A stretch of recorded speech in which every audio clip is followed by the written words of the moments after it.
बोला बोला आता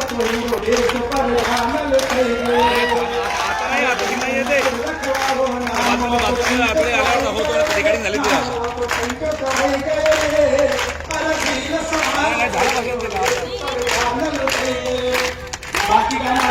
दाखवत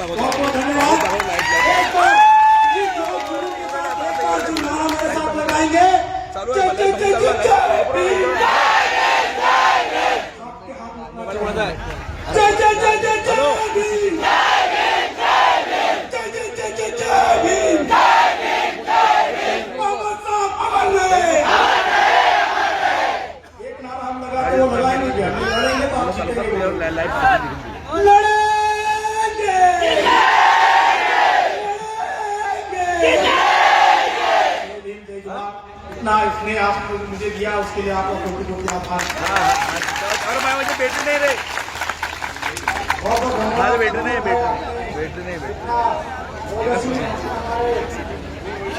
सभियों को सुनाया।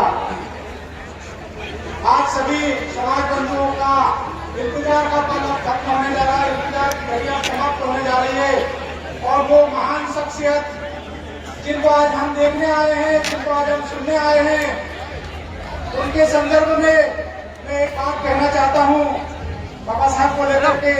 कुछ लोग होते हैं जो वक्त के सांचे में ढल जाते हैं, कुछ लोग होते हैं जो वक्त के सांचे में ढल जाते हैं और एक कुछ ऐसे भी होते हैं जो वक्त के सांचे ही बदल जाते हैं, वक्त के सांचे ही बदल जाते हैं। एक वो समय था जब 26 नवंबर 1950 को बाबा साहब ने एक सांचा बदला था वक्त का, और आज उन्हीं के वंशज आदरणीय राजरत्न जी अम्बेडकर पुनः एक बार सांचा बदलने के लिए हमारे बीच उपस्थित हुए हैं। तो आज के कार्यक्रम के मुख्य अतिथि महोदय परम सम्माननीय बाबा साहब के वंशज आदरणीय राजरत्न जी अम्बेडकर साहब को आमंत्रित करता हूँ कि आप सब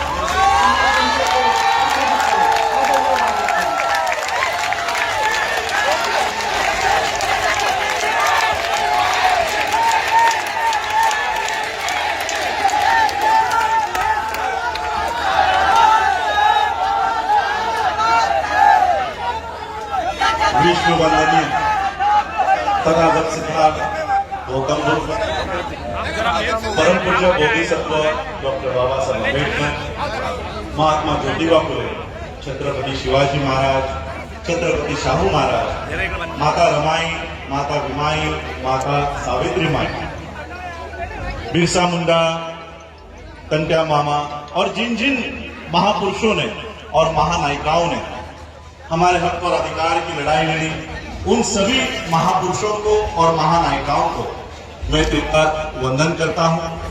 आज के इस कार्यक्रम के सभी आयोजक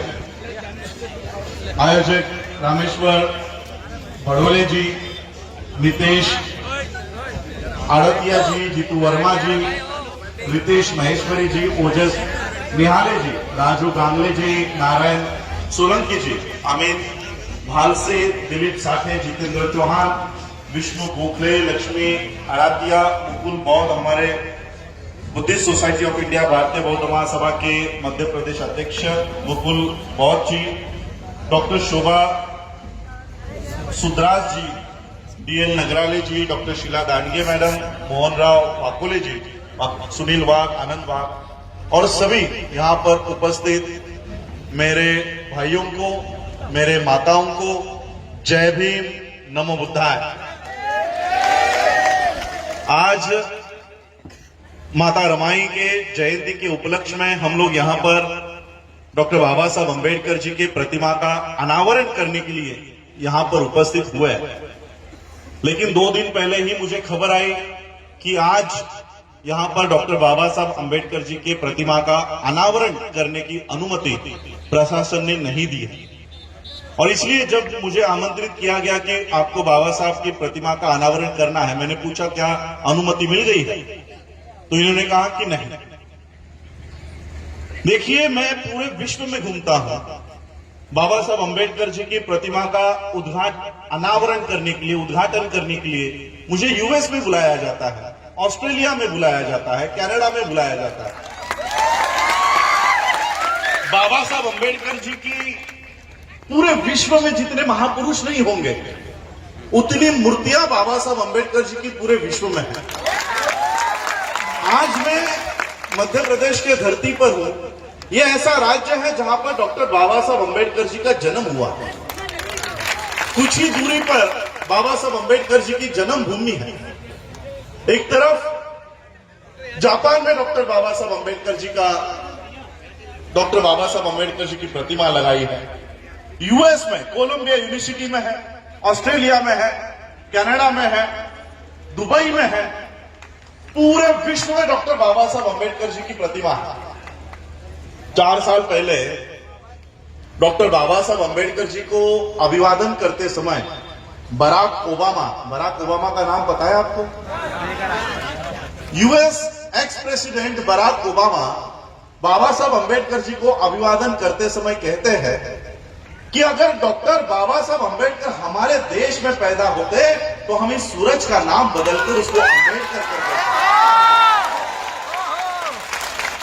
एक तरफ पूरा विश्व डॉक्टर बाबा साहब अंबेडकर जी को इतना मान सम्मान देता है, पूरा विश्व डॉक्टर बाबा साहब अंबेडकर जी को मान सम्मान देता है, और जिस राज्य में डॉक्टर बाबा साहब अंबेडकर जी का जन्म हुआ है उस राज्य में बाबा साहब के मूर्ति के अनावरण की अनुमति नहीं मिलती। ये शर्म की बात है आपके कलेक्टर के लिए, आपके प्रशासन के लिए, और इस मध्य प्रदेश के सीएम के लिए ये शर्म की बात है। ऐसे लोगों ने डूब मरना चाहिए जो नौकरी आप कर रहे हैं। जिस एग्जाम को पास करके आप कलेक्टर बने हो उस एग्जाम का नियोजन भी बाबा साहब अंबेडकर ने किया हुआ। पब्लिक सर्विस कमीशन का नियोजन भी बाबा साहब ने किया हुआ। अरे उनकी बदौलत ये लाल गाड़ियों में घूम रहे हो। ये नागपुर के कैमरे लगे हुए देखो पीछे, आईबी के लोग घूम रहे हैं नागपुर के। आज मुझे डॉक्टर बाबा साहब अंबेडकर जी के, मैंने अनावरण नहीं किया, मैं गया नहीं और जाऊंगा भी नहीं जब तक कलेक्टर इज्जत से फिर नहीं बुलाता तब तक नहीं जाऊंगा।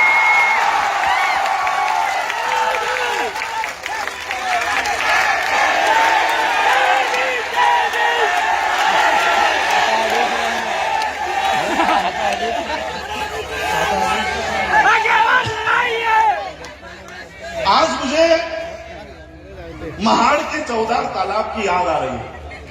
आप लोगों ने पता है आप लोगों को महाड़ के चौदार तालाब का आंदोलन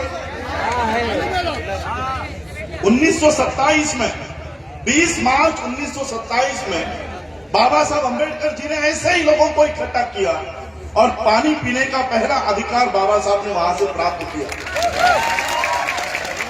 लेकिन यह अधिकार मिलने से पहले 1924 में यह रिजोल्यूशन पास किया गया था कि महाड़ का चौदार तालाब आज से सभी लोगों के लिए खुला है, सभी लोगों के लिए खुला है।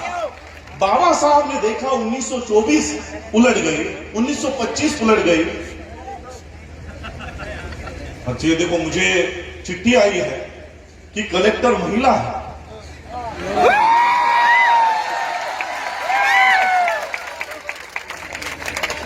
इस महिला कलेक्टर को तो 4 बार बाबा साहब को नमन करना होगा। अगर बाबा साहब ने इस देश के महिलाओं को अधिकार नहीं दिया होता तो आज क्या ये महिला कलेक्टर बन पाती? जिस मोहन भागवत के इशारे पर ये लोग काम कर रहे हैं वो मोहन भागवत महिलाओं के लिए क्या कहता पता है? क्या इस महिलाओं को चूल्हे के सामने ही बैठना चाहिए? ये मोहन भागवत के इशारे पर काम करने वाले लोग ये विचार रखते हैं महिलाओं के लिए। ये अचंभे की बात है कि कलेक्टर महिला होने के बावजूद बाबा साहब के प्रतिमा का अनावरण नहीं हुआ जाता।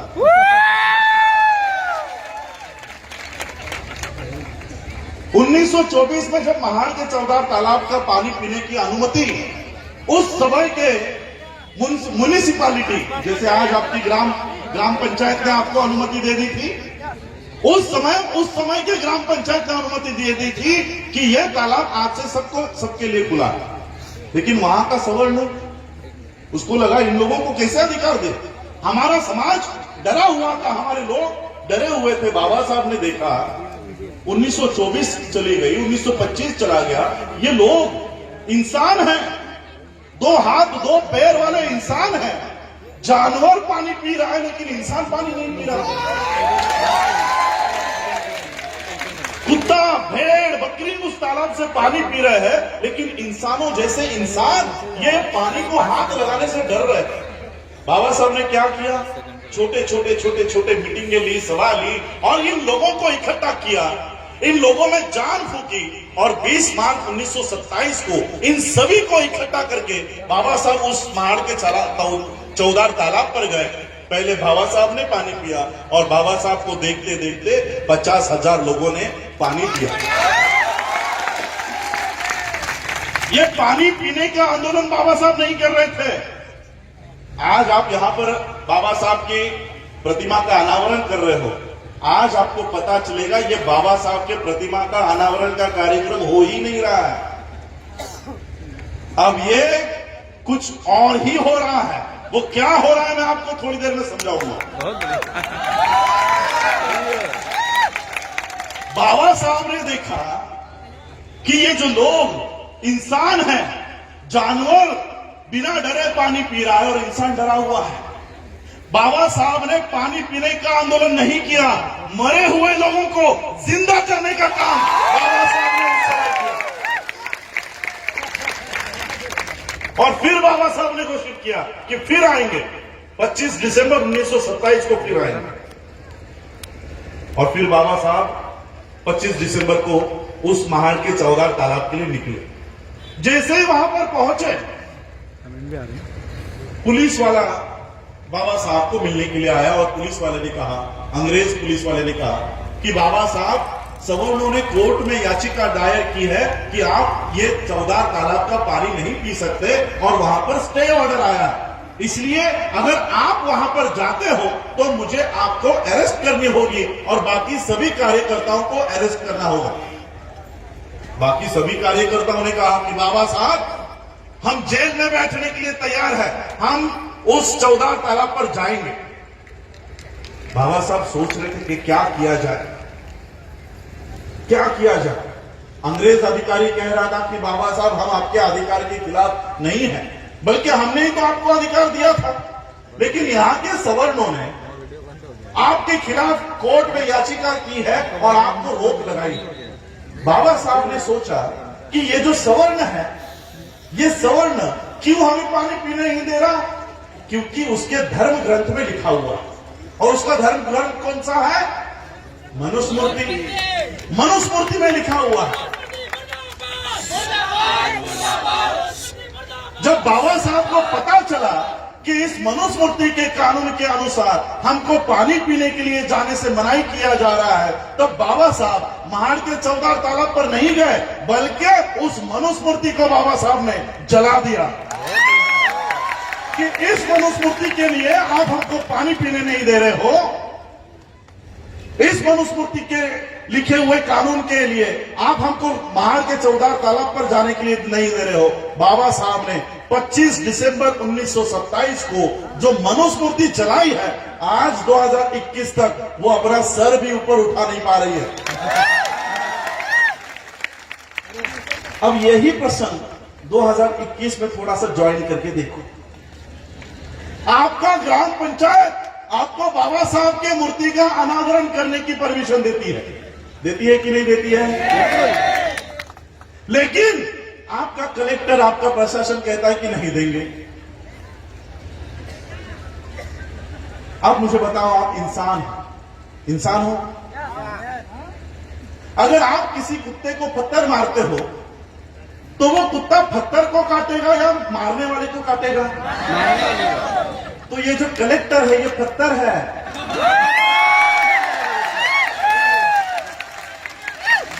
कलेक्टर जो है सिर्फ पत्थर है, मारने वाले हाथ दूसरे हैं।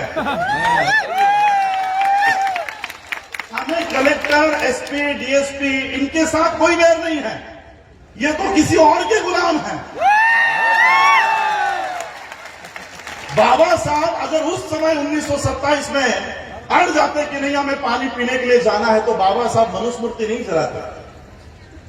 और आज भी हम लोगों को बाबा साहब ने उस समय मनुस्मृति की व्यवस्था को जलाया जो आज तक सर ऊपर नहीं उठा पा रही है। और आज भी हमें जिस व्यवस्था ने हमको बाबा साहब अंबेडकर जी की मूर्ति के अनावरण से रोका है, हमें आज उस व्यवस्था को जलाना होगा। और आने वाले 100 साल तक जो व्यवस्था इस देश में बन रही है वो फिर से नाम लेने के लिए भी शेष नहीं बचेगी। ऐसी व्यवस्था हमको आज से करनी होगी कि आने वाले 100 साल के बाद भी बीजेपी आरएसएस नाम का कोई संगठन था, ये भी हमारे लोगों को याद नहीं होना चाहिए। देखिए आज की व्यवस्था में, देखिए आज यहां पर मेनगांव पिपराटा में आप बाबा साहब के मूर्ति का अनावरण कर रहे हैं। कलेक्टर ने आपको यहां से रोका, प्रशासन ने आपको यहां पर अनावरण करने से रोका। लेकिन मैं आप लोगों को कहना चाहता हूं, बाबा साहब अंबेडकर जी की मूर्ति का अनावरण यहां पर करने से अच्छा है एक एक अंबेडकर अपने घर में तैयार करो, एक एक अंबेडकर अपने घर में तैयार करो। मैं आज यहां से ऑफिशियल स्टेटमेंट करता हूं, आपके मेनगांव पिपराटा में से मुझे एक बच्चा डोनेट करो, उसको आईएएस बनाने की जिम्मेदारी, उसका खर्चा मैं उठाता हूं। उसको कलेक्टर बनाने का सारा खर्चा मेरा होगा। इस तरह से हमको बाबा साहब अंबेडकर जी के मिशन के लिए काम करना है। आज जो व्यवस्था इस देश में बनी है, देखिए मैं तो आपके प्रशासन को भी बताना चाहता हूं, सीए के लिए जो कानून जब बना था, साल भर से मुस्लिम लोग शाहीन बाग में बैठे हुए थे। कोविड की वजह से फिर उनको जाना पड़ा। अब पिछले 2 महीने से किसान बैठे हुए हैं। 1 साल से मुस्लिम रास्तों के ऊपर है, 2 महीने से 3 महीने से किसान रास्तों के ऊपर है। हम लोग अगर रास्तों के ऊपर बैठना शुरू करते तो हमको 6 महीने, 3 महीने, 1 साल नहीं लगेगा। 31 दिसंबर 1817 से लेकर 1 जनवरी 1818 1 दिन लगेगा, सिर्फ 1 दिन। 1 दिन हमारा इतिहास है विवाह कोरेगांव का। हम लोग अगर रास्तों के ऊपर 1 दिन में इस व्यवस्था का हम परिवर्तन कर सकते हैं, इस व्यवस्था को उलट कर सकते हैं। लेकिन मैं आप लोगों को बताना चाहूंगा, सभी हम प्रशासन के ऊपर छोड़कर नहीं चलेगा, सारा दोष प्रशासन के ऊपर छोड़कर नहीं चलेगा। इनको लाया भी तो हमने, इनको लाया भी तो हमने। जो अधिकार बाबा साहब ने हमको दिए हैं, क्या वो अधिकार हम सुरक्षित रख पाए? क्या वो अधिकारों की रक्षा हम कर पाए? क्या बाबा साहब किस संघर्ष में बाबा साहब ने हमको अधिकार प्राप्त करके दिए हैं, क्या उसकी जानकारी हम लोगों को है? आज ऐसे लोग हमारे सीएम बन जाते हैं, पीएम बन जाते हैं, ये किनके वोटों की वजह से? बाबा साहब अंबेडकर जी जब भारत में आए पढ़ाई करने के बाद, तब उस समय अंग्रेजों के शासन में एक नया कानून, एक नया संविधान बनाने की प्रक्रिया चल रही थी। गवर्नमेंट ऑफ इंडिया एक्ट 1935 का निर्माण हो रहा था। और उस कानून में, उस संविधान में इस देश के लोगों को क्या क्या अधिकार मिलने चाहिए, इसकी सारी जानकारी इकट्ठा की जा रही थी। South bureau committee, Simon commission Bharat में आ रहे थे, सभी लोगों से मुलाकात कर रहे थे, इंटरव्यू ले रहे थे, उनके मत जान रहे थे। और ऐसे ही 1917-1919 में south bureau committee, Simon commission Bharat में आया और उन्होंने इस देश में वोट का अधिकार किन किन लोगों को देना चाहिए, इसके लिए मुलाकात उन्होंने शुरू कर दी। इस मुलाकात के लिए उन्होंने गांधी को बुलाया, तिलक को बुलाया, नेहरू को बुलाया। गांधी का, तिलक का कहना था कि इस देश में वोट देने का जो अधिकार है, ये वोट देने का अधिकार सिर्फ 3 वर्गों को मिलना चाहिए, सिर्फ 3 वर्गों को।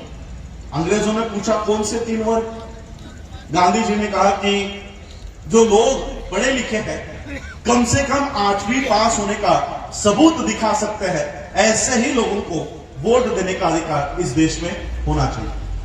दूसरा वर्ग, जो लोग इनकम टैक्स भरते हैं, प्रॉपर्टी टैक्स भरते हैं, ऐसे ही लोगों को वोट देने का अधिकार इस देश में होना चाहिए। और तीसरा वर्ग, इस देश के राजा, महाराजा और संस्थानिक, इन लोगों को वोट देने का अधिकार होना चाहिए।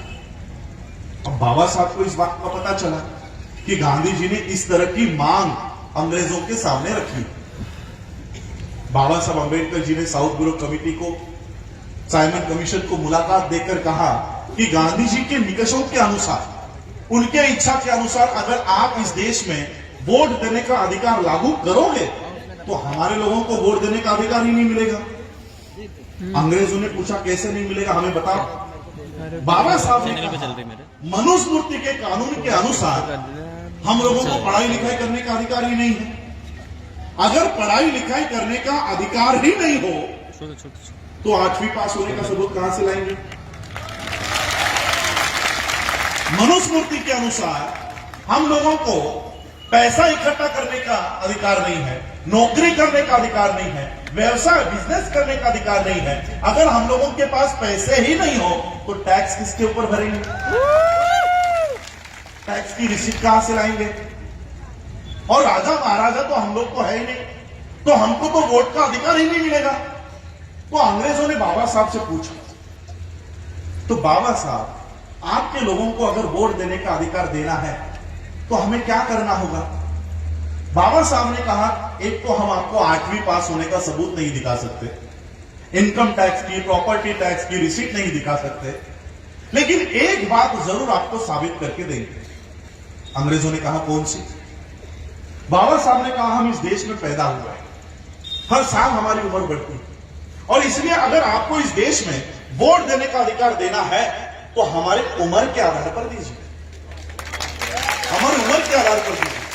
बाबा साहब अम्बेडकर जी के इस बात को मानते हुए अंग्रेजों ने एडल्ट फ्रेंचाइज नाम का कानून तैयार किया। आज भी ये एडल्ट फ्रेंचाइज इस देश में लागू है। उस समय अंग्रेजों ने 21 साल के हर स्त्री को और हर पुरुष को वोट देने का अधिकार दे दिया। ये डॉक्टर बाबा साहब अम्बेडकर जी की वजह से हम लोगों को, सभी भारत के लोगों को वोट देने का अधिकार प्राप्त हुआ। लेकिन क्या ये अधिकार हम लोग सुरक्षित रख पाए? अभी तो चलो, जैसे हम कहते हैं कि तोते की, वो जो राक्षस की जान तोते में होती है, वैसे मोदी जी की जान ईवीएम में है।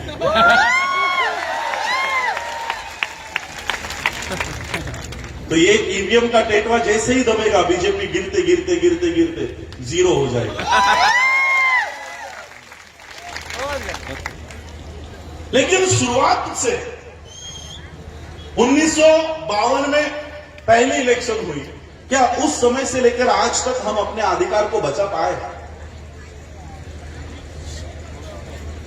कांग्रेस के एक ज्येष्ठ कृपलानी नाम के कार्यकर्ता थे, सांसद थे, वो बाबा साहब को मिलकर उन्होंने कहा कि बाबा साहब, आपने इतने मेहनत से, इतने संघर्ष से इन लोगों को वोट का अधिकार दे दिया, आपके लोगों को वोट का अधिकार दे दिया, लेकिन आपके लोग तो गरीब हैं, आपके लोग लाचार हैं, वो लोग अपने वोट का अधिकार बेच देंगे और उनके वोट हम खरीदकर अपनी सत्ता बना लेंगे, हम अपनी सत्ता बनाएंगे, तब आपका यह अधिकार खत्म हो जाएगा, आपका संघर्ष माटी में मिल जाएगा।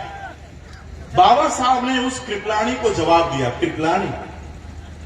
कृपलानी मैं जानता हूं कि मेरे लोग गरीब हैं, मैं जानता हूं कि मेरे लोग लाचार हैं, लेकिन जिस दिन मेरे लोगों को मेरे संघर्ष के बारे में पता चल जाएगा, उस दिन तुमसे बड़ा भिखारी इस देश में कोई नहीं है, कोई नहीं होगा। बाबा साहब अम्बेडकर जी ने हम लोगों को वोट का अधिकार दे दिया, लेकिन हमारे पुरुषों ने वो वोट का अधिकार शराब पर बेच दिया, शराब के लिए बेच दिया। मैं आप लोगों को बाबा साहब के कुछ किस्से बताता।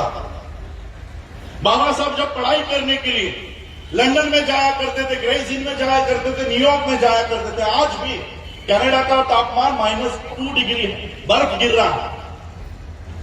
एक ऐसे क्लाइमेट में, ऐसे हालात में बाबा साहब वहां पर रहा करते थे। इतनी ठंड में वहां के डॉक्टर्स बाबा साहब को आकर कहते थे कि बाबा साहब, इतनी ठंड में अगर आप जिंदा रहना चाहते हो तो ये डॉक्टर ब्रांडी, ये शराब दवाई के तौर पर तो लीजिए, दवाई के तौर पर। जीने मरने का प्रसंग होने के बावजूद बाबा साहब ने कभी शराब के एक बूंद को हाथ नहीं लगाया।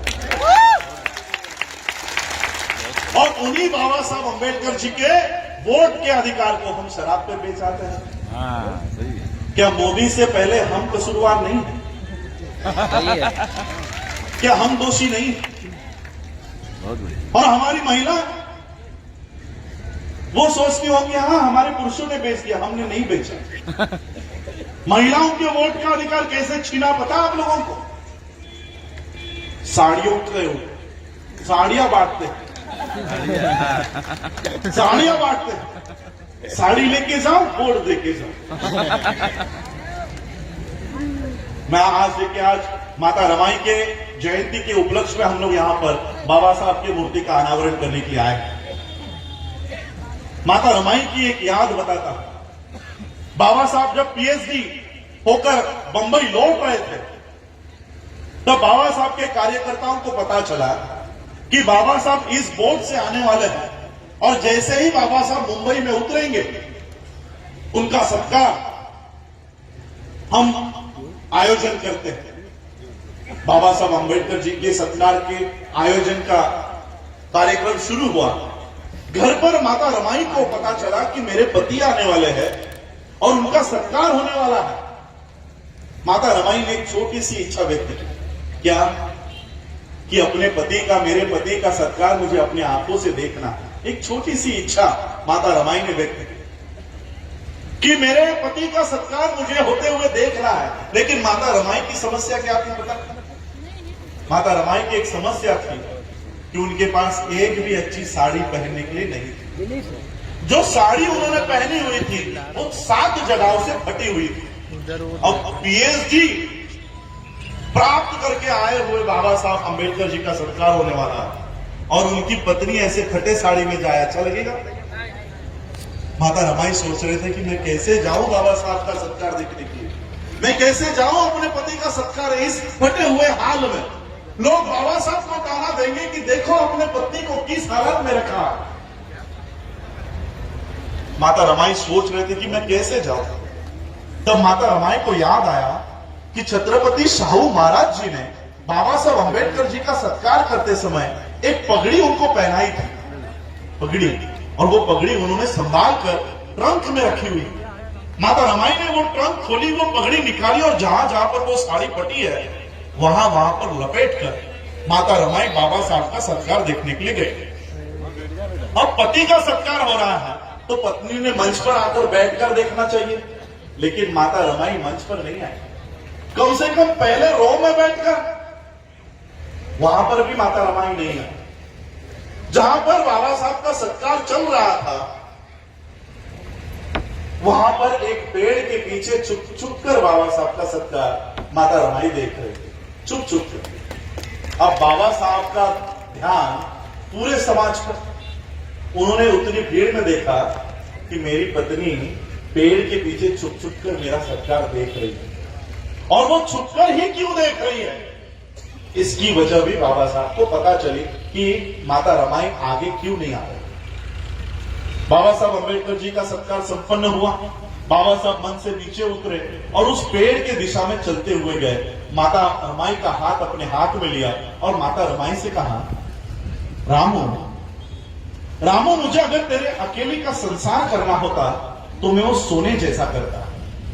मुझे अगर तेरे अकेले का संसार करना होता तो मैं वो सोने जैसा करता, लेकिन मुझे मेरे इस समाज का संसार खड़ा करना है, इसलिए मैं तुझे न्याय नहीं दे पाया, इसलिए मैं तुझे न्याय नहीं दे पाया। आज आप इस कार्यक्रम में आने के लिए घर में सबसे अच्छी साड़ी पहनकर आए थे, है ना?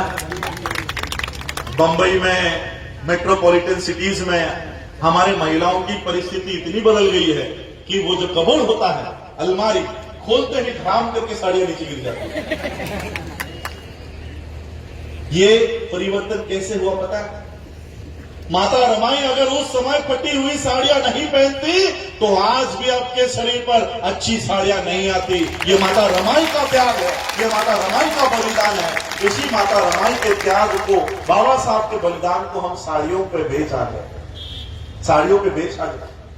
और हमारा युवा 100 रुपए के लिए, 200 रुपए के लिए, 500 रुपए के लिए चाहे जिस पार्टी का झंडा अपनी गाड़ी पे लगाता है और घूमता रहता है।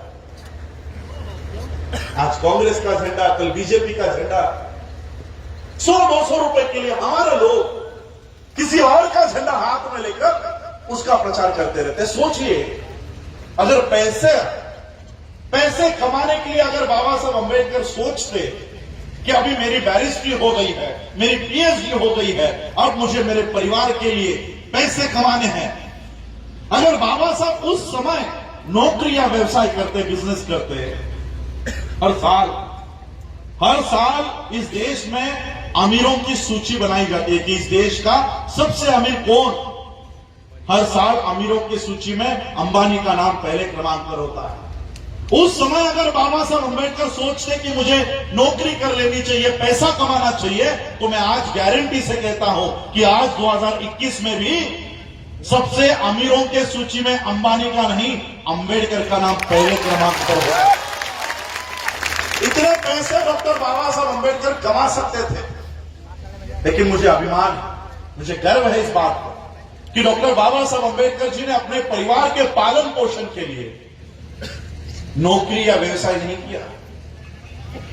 नौकरी या व्यवसाय किया होता तो आज मेरे पास करोड़ों रुपए होते, मेरा जन्म लंदन या अमेरिका में हुआ होता। लेकिन बाबा साहब ने नौकरी व्यवसाय किया नहीं, उसके बदले में ये करोड़ों का समाज बाबा साहब तैयार करके गए। इसलिए हम लोगों को बाबा साहब अंबेडकर जी ने दिए हुए हक और अधिकार को सुरक्षित रखना। क्या कहते हैं बाबा साहब कि मैंने जो तुमको ये अधिकार दिया है वोट का, इसे नमक या मिर्ची जैसा मत समझो। इससे पहले आपके ऊपर राज करने वाला राजा रानी के पेट से तैयार होता था, अब आप लोगों में से तैयार होगा, वोट पेटी में से तैयार होगा। ये बाबा साहब ने आप लोगों को वोट का अधिकार दिया, इसे कम मत समझो।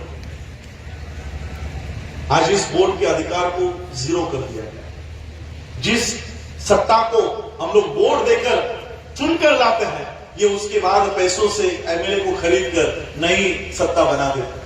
जीरो हो गया ना आपका वोट का अधिकार, जीरो कर दिया गया। और इसलिए आज हम लोगों को बाबा साहब अंबेडकर जी ने दिए हुए हक और अधिकार को सुरक्षित रखने का, इतने सालों में बाबा साहब अंबेडकर जी के जाने के बाद क्या हमने कोई नया अधिकार प्राप्त किया है? तो कम से कम जो बाबा साहब ने दिया है उसे तो हमको बचाना चाहिए। बाबा साहब स्टैच्यूज में नहीं है, बाबा साहब मूर्तियों में नहीं है, बाबा साहब किताबों में है, संविधान में है, उनके राइटिंग स्पीचेस में है, वहां पे बाबा साहब। आज क्यों डर लगता है इस शासन को, प्रशासन को, बाबा साहब अंबेडकर जी के स्टैच्यूज से क्यों डर लगता है? क्यों डर रहे हैं ये? उनके 33 करोड़ देवी देवता ढो रहे हो ना आप लोग।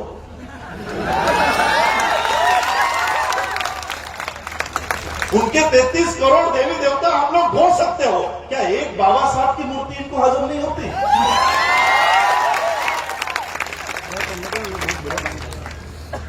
इन्हें डर है, इन्हें डर है कि बाबा साहब के विचार ये आने वाली जनरेशन को अगर पता चल जाए तो ये 33 करोड़ देवी देवता आपके घरों में कभी प्रवेश नहीं कर पाएंगे। इन्हें डर लगता है इस बात का।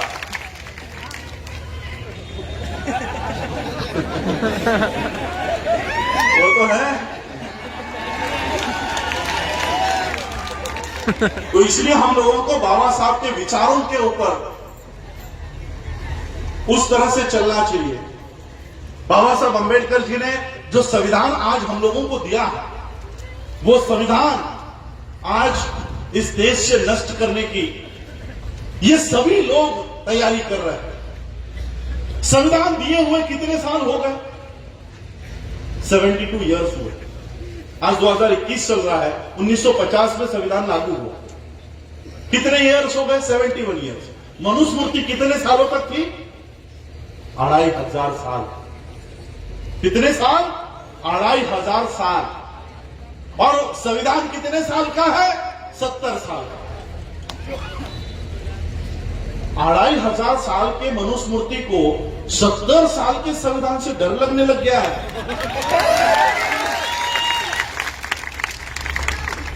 1950 में जब संविधान लागू हुआ, अगर समझो उस समय हमारा एक बच्चा पैदा हुआ है तो आज वो कितने साल का होगा?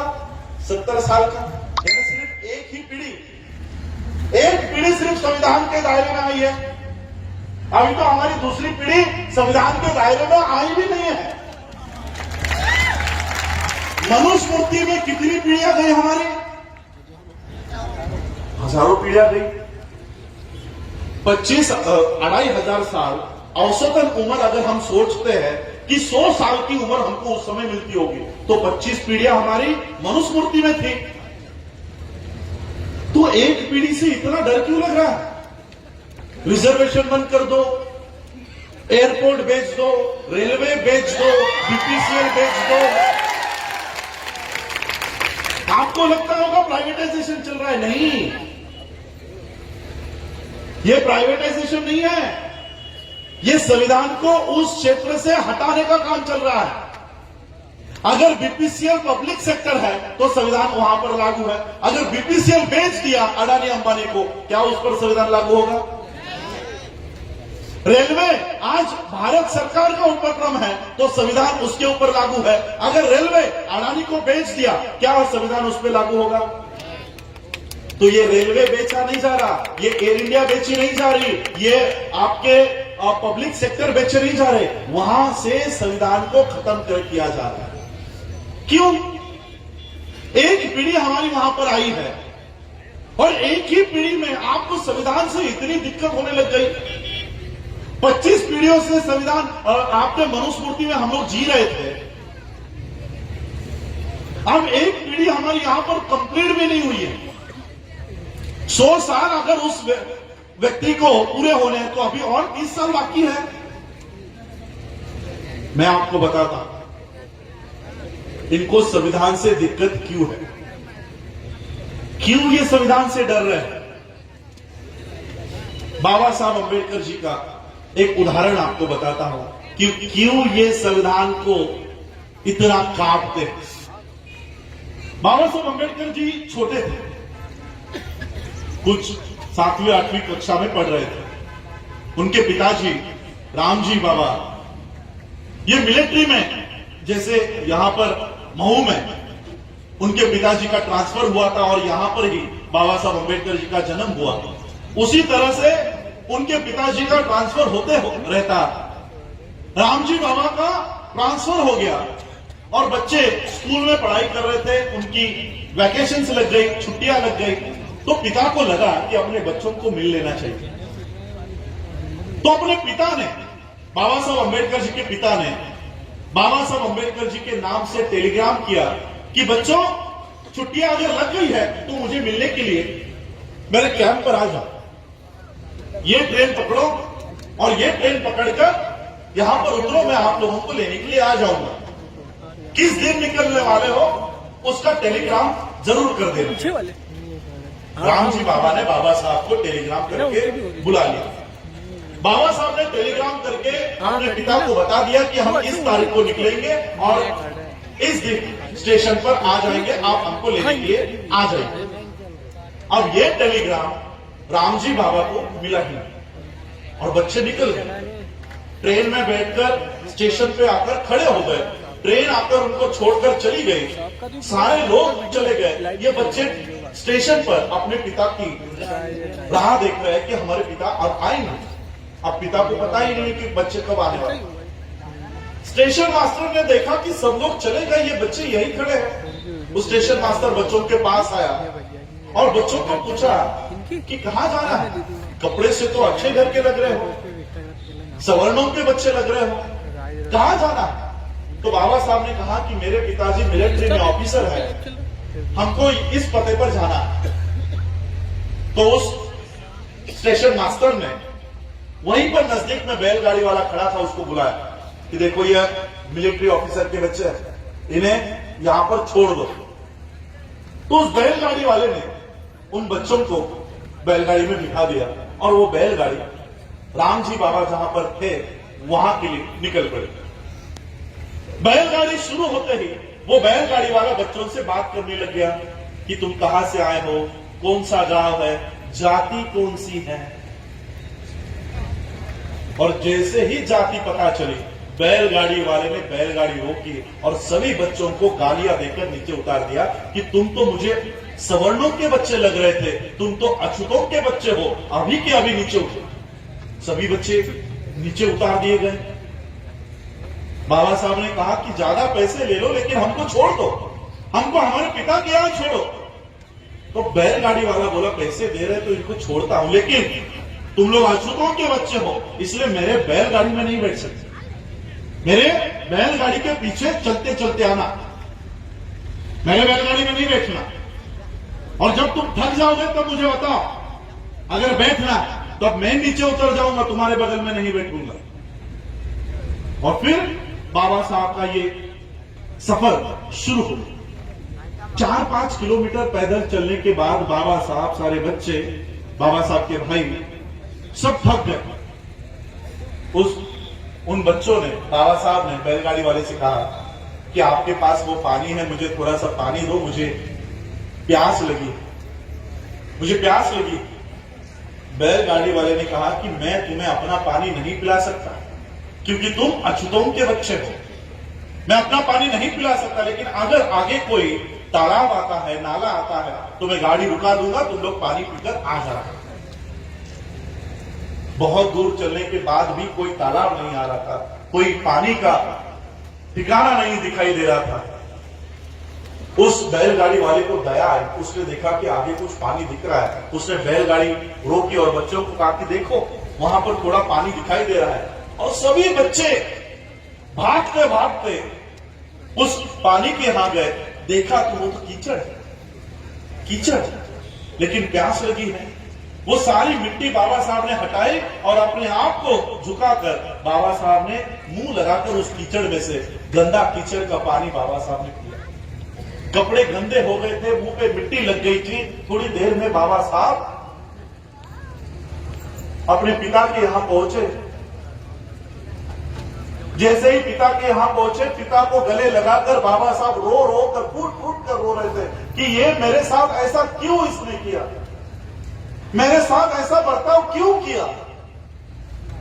बाबा साहब के पिताजी ने कहा कि यही व्यवस्था तुझे बदलनी है, यही व्यवस्था तुझे बदलनी है, यही व्यवस्था तुझे बदलनी है। और फिर उसी बच्चे ने बड़े होने के बाद इस देश को ऐसा संविधान निर्माण करके दिया जो सिर्फ इस देश का ही नहीं, पूरे विश्व का सर्वोत्कृष्ट संविधान माना गया। ऐसा संविधान बाबा साहब अम्बेडकर जी ने इस देश को दिया। पानी का बोतल को दो। मनुस्मृति के कानून के अनुसार डॉक्टर बाबा साहब अम्बेडकर जी को कीचड़ का पानी पीने के लिए मजबूर कर दिया गया था। मनुस्मृति का कानून था जब बाबा साहब छोटे थे तभी। आज कौन सा कानून है? संविधान का। मनुस्मृति के कानून में कीचड़ का पानी बाबा साहब पीते थे, संविधान के कानून में बिस्लरी का पानी हम पीते हैं। कितना बड़ा बदलाव है, कितना बड़ा, और कितने सालों में? 70 सालों में। 70 सालों में मनुस्मृति के कानून में बाबा साहब को बैलगाड़ी में बैठने नहीं दिया जाता था, संविधान के कानून में हम हवाई जहाज उड़ाते हैं। 70 साल में। मैं थोड़ा सा बंबई से हूं इसलिए मेरी भाषा थोड़ी खराब है, इसलिए उस भाषा का प्रयोग करता हूं, माता बहनें मुझे माफ करें। ये 70 साल के संविधान से 2500 सालों की मनुस्मृति की फट रही है, फट गई है इनकी कि और 5 साल अगर रहा और अगर 5 साल इस देश में संविधान रहा तो ये लोग तो पीएम बन जाएंगे, ये लोग हम पे राज करेंगे। और इसलिए ये सभी माध्यम से, चाहे वो प्रशासन हो, न्यायपालिका हो, संसद हो या मीडिया हो, सभी माध्यम से संविधान को खत्म करने पे तुले हुए हैं, सभी माध्यम से। और इसलिए मैं आप लोगों को यही बताना चाह रहा हूं कि बाबा साहब ने पहचाना कि हमारा संघर्ष पुलिस से नहीं है, हमारा संघर्ष प्रशासन से नहीं है, हमारा संघर्ष मनुस्मृति के कानून के व्यवस्था से है। और इसलिए बाबा साहब ने उस व्यवस्था को उल्टा किया। बाबा साहब ने उस व्यवस्था को, आप संविधान घर पे जाके पढ़िए, आर्टिकल 13 पढ़िए, संविधान की किताब है आपके पास, गूगल कर लीजिए, डाउनलोड कर लीजिए। आर्टिकल 13 में क्या लिखते हैं पता है बाबा साहब? बाबा साहब लिखते हैं कि आज से, यानी 26 नवंबर 1949 और 26 जनवरी 1950 की आज से इस देश में जितने भी कानून हैं, जितनी भी मनुस्मृति है, वो आज से मैं शून्य घोषित करता हूं। एक लाइन में बाबा साहब अंबेडकर जी ने इस मनुस्मृति की व्यवस्था को हमेशा हमेशा के लिए खत्म कर दिया।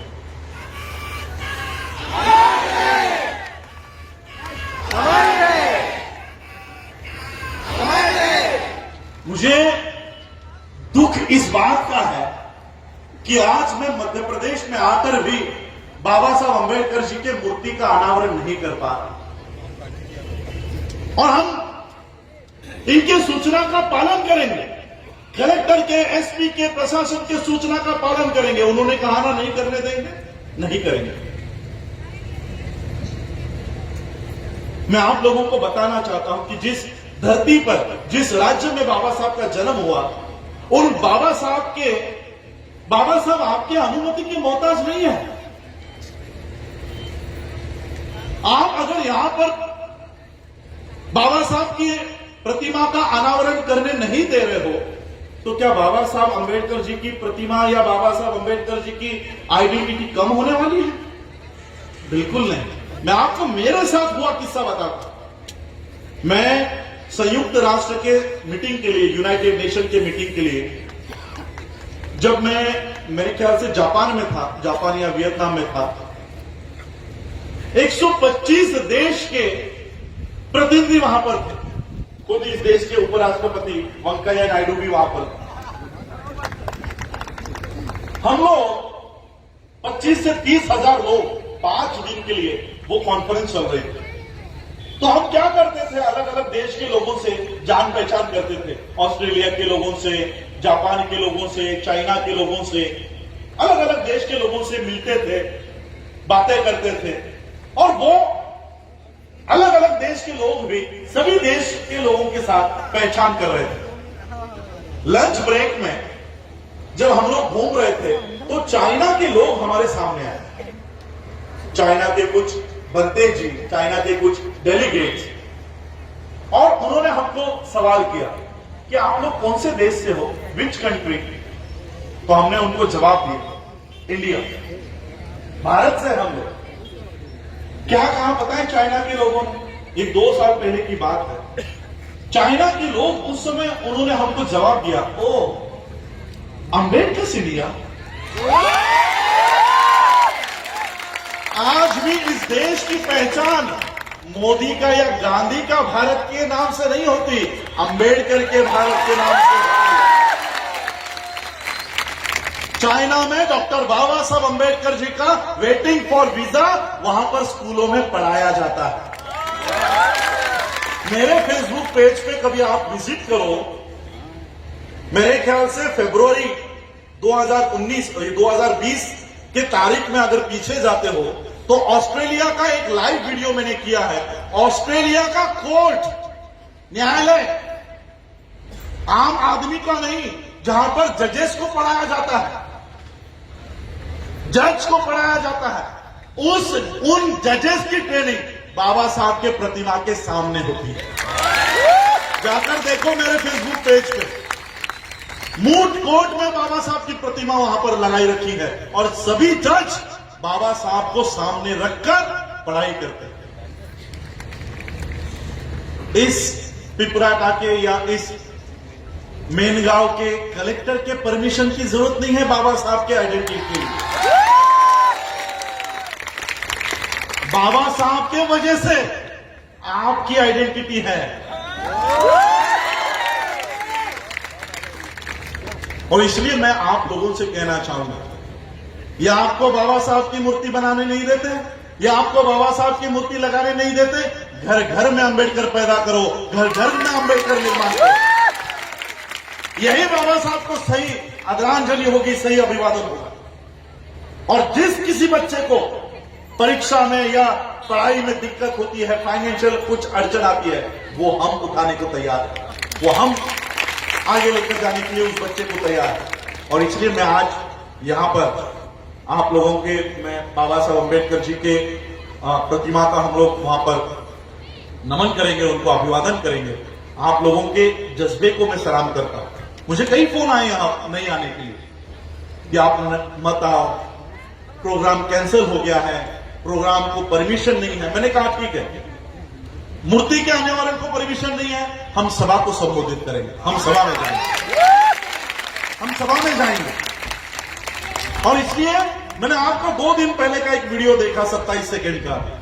यहां की महिलाएं आगे आकर इस पुलिस प्रशासन को भगा रही थी, पुलिस प्रशासन को भगा रही थी। मैं मोदी जी से कहना चाहूंगा कि मोदी जी, आपको तो हम नहीं, हमारी महिलाएं काफी है,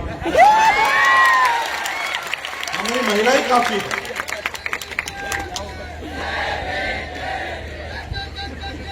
और इसलिए आज, क्योंकि मुझे और आगे 3 घंटा और कुछ बोलना है, कुछ मैसेज देना है, तो बोल दीजिएगा, क्योंकि फिर आएंगे हम लोग वापस बाबा साहब अम्बेडकर जी के।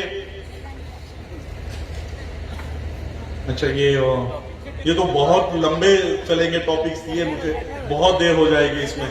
Freedom of expression, labour laws, बहुत मैंने आपको संक्षिप्त में समझाया क्यों ये संविधान में, ये सारे अधिकार संविधान में। आपके शिक्षा का अधिकार, बाबा साहब ने संविधान में लिखा है कि 4 साल के बच्चे से लेकर 16 साल की उम्र तक इस देश में बच्चों को सरकार सिखाएगी, स्टेट की जिम्मेदारी होगी। आर्टिकल खत्म कर दिया। अब जिम्मेदारी किनके ऊपर डाल दी है? अंबानी के ऊपर, अडानी के ऊपर, रायन इंटरनेशनल, ऑक्सफोर्ड, कैम्ब्रिज। क्या हमारे बच्चे उस स्कूल में जा पाएंगे?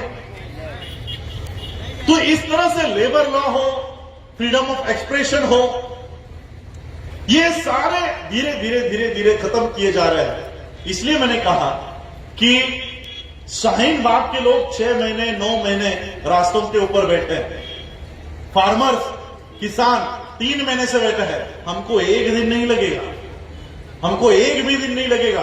भीमा कोरेगांव का इतिहास हमारा इतिहास है, हमको 1 दिन नहीं लगेगा। हमारे संविधान के साथ, हमारे साथ छेड़खानी आप लोग मत कीजिए। और मैं आप लोगों को बताना चाहता हूं, मैं ये जो नागपुर के कैमरे यहां पर लगे हैं उनको भी बताना चाहता हूं। मैं उनको डायरेक्ट मोहन भागवत को ये मैसेज देना चाहता हूं कि भागवत जी, हमारी दुश्मनी ना तो मोदी से है ना तो अमित शाह से। हम मोदी को हटाने के लिए काम नहीं कर रहे, हम अमित शाह को हटाने के लिए काम नहीं कर रहे। मैंने जैसे आपको कहा ना, ये तो पत्थर है,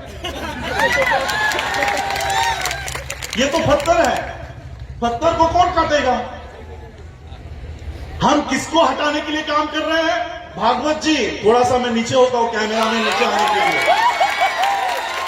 भागवत जी, मैं आपको बताना चाहता हूं, मोहन भागवत, कान खोलकर सुन ले, हम मोदी को या अमित शाह को हटाने के लिए काम नहीं कर रहे, बल्कि मोदी और अमित शाह जिस फैक्ट्री में तैयार होते हैं उस फैक्ट्री को हटाने का काम कर रहे हैं, उस फैक्ट्री को। और मेरे पास सबूत है कि आरएसएस ये आतंकी संगठन है, टेररिस्ट ऑर्गेनाइजेशन। मुझे बताओ, यहां पर पुलिस वाले भी हैं, क्या किसी के घर में बंदूक मिली तो वो टेररिस्ट है कि नहीं? है ना? किसी के घर में तलवार मिली तो वो टेररिस्ट है कि नहीं? तो फिर संघ में AK-47 की पूजा आप लोगों ने देखी कि नहीं देखी है? संघ के मुख्यालय में तलवारों की पूजा इस देश का प्रधानमंत्री करता है कि नहीं करता है? क्या किसी का भी लाइसेंस, AK-47 का लाइसेंस भागवत के पास है? तो क्या भागवत का ऑर्गेनाइजेशन टेररिस्ट ऑर्गेनाइजेशन है या नहीं है? तो वही तो मैं बता रहा हूं कि ये टेररिस्ट ऑर्गेनाइजेशन है। और मैं यहां नहीं बता रहा हूं, ये बात मैंने लिखकर यूनाइटेड नेशन को दी है कि इसको बंद करवाओ, ये टेररिस्ट ऑर्गेनाइजेशन। यहां किसको देना है? प्रेसिडेंट को,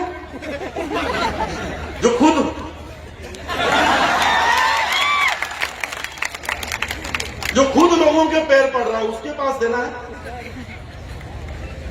इसलिए ये सारी बातें, मैं तो चाहता हूं कि पुलिस वाले मुझे अरेस्ट करें।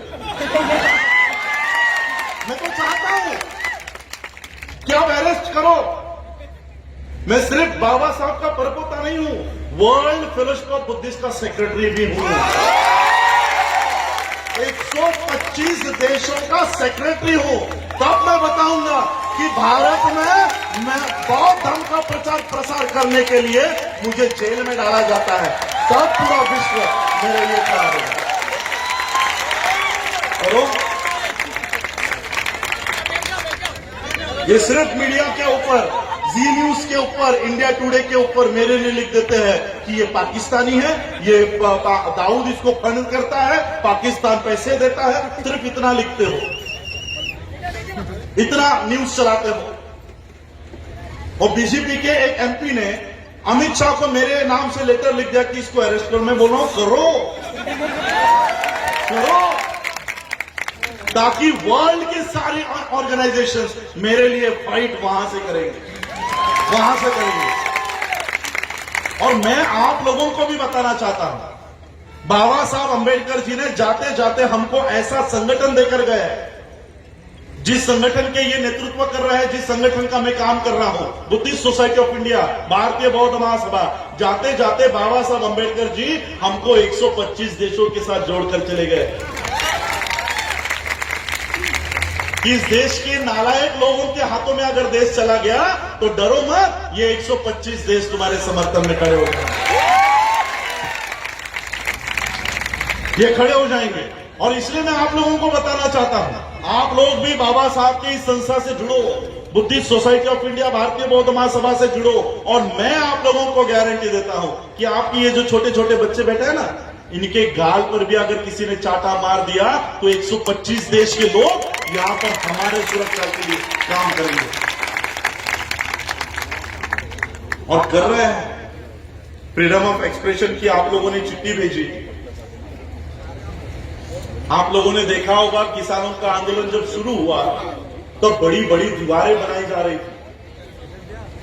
यूपी से आने वाले, हरियाणा से आने वाले किसान वहां पर ना पहुंचे, इसलिए बड़े बड़े गड्ढे किए जा रहे थे, दीवारें लगाई जा रही थी।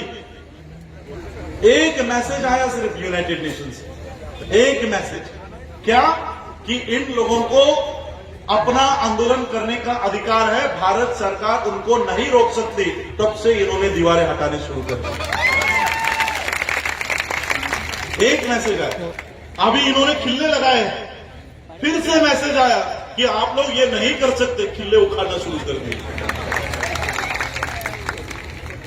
भारत के बाहर हमारे सुरक्षा के लिए एक बहुत बड़ा ऑर्गेनाइजेशन काम करता है, यूनाइटेड नेशंस काम करता है, ह्यूमन राइट्स कमीशन काम करता है, USCIRF काम करता है। हम लोगों को पता है कि कौन से संगठन है जो हमारा आवाज भारत के बाहर से हमारे लिए खड़ा करते हैं। वहां तक जाने का काम भी मैं कर रहा हूं, यूनाइटेड नेशंस में हमारी बातों को रखने का काम कर रहा हूं, EVM के खिलाफ वहां पर पिटीशन डालने का काम हम लोग कर रहे हैं। और इसलिए इस मूवमेंट से भी आप लोग जुड़िए। और यही मैं कहना चाहता हूं, और मैं आप लोगों को जाते जाते एक ही बात बताना चाहता हूं। आज आप लोगों ने मुझे यहां पर बुलाया कि बाबा साहब का वंशज है, बाबा साहब के घर का या परिवार का कोई सदस्य है। मैं आप लोगों को बताना चाहता हूं, जब बाबा साहब के 4 बच्चे मरे तब बाबा साहब अपने बच्चों को बचाने का काम नहीं कर रहे थे। आपके बच्चे नहीं मरने चाहिए, इसलिए बाबा साहब काम कर रहे थे। इसलिए मैं जो यहाँ पर खड़ा हूं, ये बाबा साहब का वंशज नहीं है। ये जो मेरे यहाँ पर खड़े हैं, ये बाबा साहब के सही वारिस है।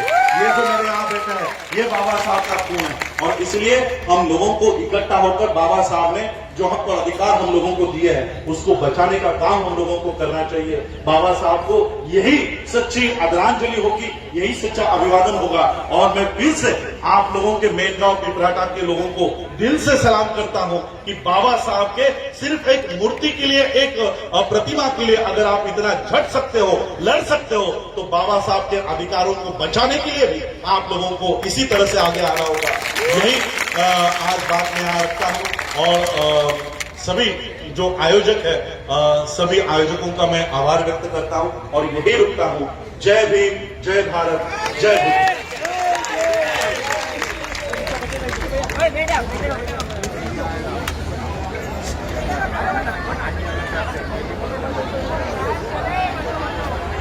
उठिए मत अभी, उठिए मत। समस्त साथियों से निवेदन है, बैठ जाए। अभी कार्यक्रम खत्म नहीं हुआ है। समस्त 2 मिनट बोलूंगा, 2 मिनट बोलूंगा। समस्त बहुजन समाज में जन्मे समस्त महापुरुषों को नमन करते हुए इस मैदान में पधारी तमाम महिलाएं, तमाम बहनें, तमाम युवा साथी, तमाम सम्मान बुजुर्ग साथियों को मैं क्रांतिकारी जय हिंद, जय भोले, जय विस्तार पेश करता हूँ। सम्मानित डॉक्टर अम्बेडकर साहब, दे दो सर। ये पंक्ति में बैठी आगे मेरी बहनें, बीच में बैठी मेरी मेनगांव की माताएं,